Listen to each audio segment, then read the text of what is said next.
کہ پتھر ہٹا، لیکن اتنا نہیں کہ وہ تینوں اس غار سے باہر نکل سکتے۔ اب تیسرا لڑکا جو سب سے چھوٹا ہوتا ہے وہ دروازے پر جا کر کھڑا ہوتا ہے اور اپنے ہاتھ جوڑ کر عرض کرتا ہے، اے ربا، اے میرے اللہ، تو جانتا ہے کہ میں مالدار ہوں اور لوگ مجھ سے قرضے پر پیسے لینے کے لیے آتے ہیں اور میں لوگوں کو قرضہ دیا کرتا ہوں۔ میرے محلے میں ایک لڑکی رہا کرتی تھی، میں اس لڑکی کو بہت زیادہ پسند کیا کرتا تھا۔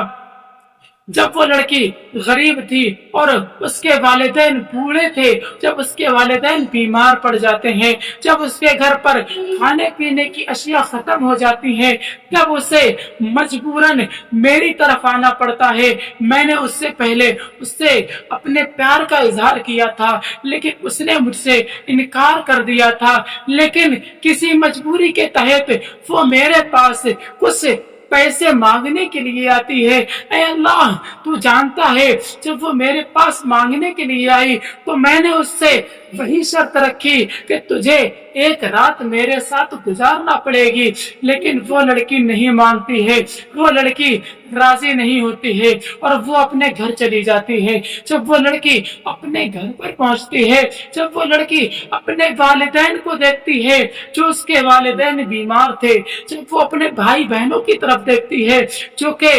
بھوکے تھے، تب وہ مجبوراً میرے پاس آتی ہے اور کہتی ہے، ٹھیک ہے، میں تمہارے پاس آج رات کو آ جاؤں گی۔ میرے آقا علیہ الصلوۃ والسلام فرماتے ہیں، وہ شخص اس لڑکی کو 1000 اشرفی کی تھیلی دے دیتا ہے۔ اب وہ لڑکی وہ اشرفی لے کر اپنے گھر چلی جاتی ہے۔ جب وہ اپنے گھر پر پہنچتی ہے، اب وہ لڑکا اس لڑکی کا رات میں انتظار کرتا ہے۔ جب اس شہر کی سارے لوگ اپنے اپنے خیموں میں جا کر سو جاتے ہیں، جب رات کا سناٹا چھاتا ہے، وہ لڑکی ایک چادر سیاہ رنگ کی اوڑھتی ہے۔ اوڑھنے کے بعد وہ اس کے گھر پر پہنچتی ہے، اس کے کمرے میں جاتی ہے۔ جب وہ اس کے بیڈ پر، اس کے بستر پر لیٹتی ہے، میرے آقا علیہ الصلوۃ والسلام فرماتے ہیں کہ اگر تم میں سے کسی کو اس کا حوالہ چاہیے تو حوالہ دینے کے لیے میں تیار ہوں۔ اور یہ حدیث بخاری میں بھی موجود ہے، ترمذی میں بھی موجود ہے، ابو داؤد میں بھی موجود ہے۔ حضرات، میرے آقا علیہ الصلوۃ والسلام فرماتے ہیں، جب وہ لڑکی اس لڑکے کے بستر پر لیٹتی ہے، لڑکا اس کی شرمگاہ سطر جو ہے وہ اس کو کھولتا ہے۔ جب اس کے سطر کو کھولتا ہے اور وہ لڑکا اس کی دونوں ٹانگوں کے درمیان بیٹھتا ہے، میرے آقا فرماتے ہیں جب وہ لڑکا دونوں ٹانگوں کے درمیان بیٹھا تو اس لڑکی نے عرض کی، اس لڑکی نے کہا کہ اے شخص، کم سے کم اللہ سے تو ڈر، اتنا کہنا تھا۔ وہ لڑکا وہی کپ کپی میں پڑ جاتا ہے، اس لڑکے پر کپ کپی طاری ہو جاتی ہے، وہ تھر تھرانے لگتا ہے اور وہ اس لڑکی سے دور ہٹ کر ایک کونے میں کھڑا ہو جاتا ہے اور کہتا ہے کہ تم یہاں سے چلی جاؤ اور تم صبح کو آنا۔ وہ لڑکی وہاں سے چلی جاتی ہے۔ جب صبح کو واپس آتی ہے تو وہ شخص کہتا ہے،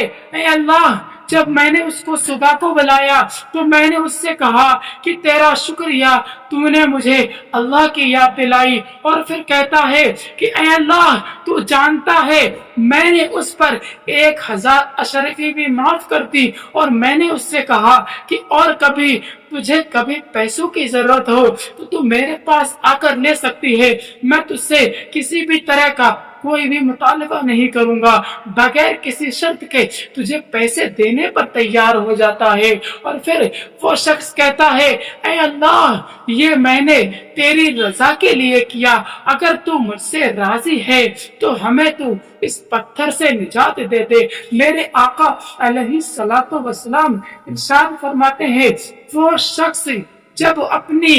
یہ واقعہ بیان کرتا ہے تو پتھر ہٹ جاتا ہے، وہ تینوں اس غار سے آزاد ہو جاتے ہیں اور وہ تینوں اپنے اپنے سفر پاک سے اس واقعے سے ہمیں سمجھ لینا چاہیے کہ ہمارے گناہ، اور پھر جب ہم ان گناہوں سے توبہ کر لیتے ہیں تو وہ گناہ ہمیں آنے والی مصیبت سے بچا سکتے ہیں، اور اگر ہم کسی مصیبت میں گھر جائیں تو ہم اپنے ان گناہوں کا اور پھر اپنی نیکیوں کا اللہ کی بارگاہ میں وسیلہ بنا کر اگر ہم کوئی دعا کریں تو اللہ اس دعا کو قبول فرماتا ہے۔ اور پھر اس طرح کے واقعات سننے کے لیے ہمارے چینل سے جڑ جائیں، اور پھر اس طرح کے واقعات اپنی یوٹیوب چینل پر پاتے رہیں۔ السلام علیکم ورحمۃ اللہ تعالی